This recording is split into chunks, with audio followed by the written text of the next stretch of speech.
Zaradi sramotne obsodbe slovenskih sodišč protestiramo in čakamo, da bodo slovenski volivci znali preceniti take sramotne odločbe sodišč in bodo šli na volitve in volili poštene, preudarne in sposobne voditelje našega domovine, ki se reče Slovenija.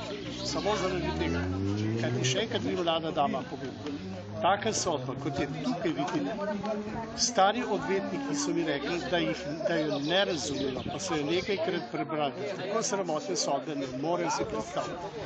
Prvo. Drugo pa, vi, novinarji, morate delati na tem, da vsak sodnik materialno in kazensko odgovarja za tako zvane zmotne sodbe, ki jih potem Evropska sodišča nam, davkoplačevalcem, nalagajo za plačevanje odškodnin. To je absurd in nedopustno in to je treba enkrat za zmeraj končati. Sodba naj bo poštena, pravična, po ustavi, ne pa na indicih sem mislil, naj bi storil, naj bi.